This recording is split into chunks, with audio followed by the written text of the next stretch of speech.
আসসালামু আলাইকুম, আমি নুসরাত। জায়গা নাম উল্লাপাড়া, সিরাজগঞ্জ। এই ঘটনাটি ঘটেছে আমার সাথে আমার দাদুর মৃত্যুর পর। তখন 2023 সালের মে মাস। আমার দাদু ক্যান্সারে মারা যান। আমরা খুব কষ্ট পেয়েছিলাম, সবাই খুব কান্না করেছিল। ঘটনায় আসা যাক। দাদুর মরদেহ সামনেই রাখা আছে। আমি আর আমার বড় ভাইয়া দাদুর লাশের পাশে বসেছিলাম। বড়রা প্রয়োজনীয় জিনিস আনার জন্য গেছেন। আমি খুব ভয় পাচ্ছিলাম, মনে হচ্ছিল এই বুঝি দাদু উঠে পড়বে। ভাইয়া আমাকে ধমক দিয়ে চুপ করিয়ে দেয়। আমিও চুপ হয়ে যাই। এরপর আমি খেয়াল করি দাদুর পা নড়ছে। দাদু ফিসফিস করছে। আমি ভয়ে কথা বলতে পারছিলাম না। আমি পরে ভাইয়াকে বললাম, ভাইয়া আমি দেখলাম দাদু ফিসফিস করছে, দাদুর পা নড়ছে। ভাইয়া অবাক হলো আর একটু ভয় পেতে থাকলো। তারপর আমরা দাদুকে রেখেই দৌড় দিয়ে আম্মুর কাছে গিয়ে কান্না করে ফেলি। আর আম্মু বলল কি হয়েছে, আমরা সব বললাম। পরে আম্মু আব্বুকে ডেকে আনলো ঘরের দিকে।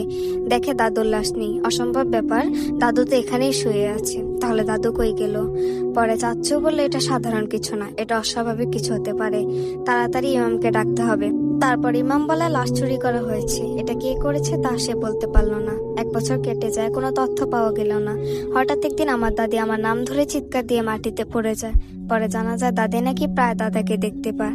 আর কিছু তথ্য, দাদুর লাশটাও পাওয়া যায়নি। এখন আমার দাদির মৃত্যু 2 বছর পূরণ হলো। সবাই আমার দাদুর জন্য দোয়া করবেন।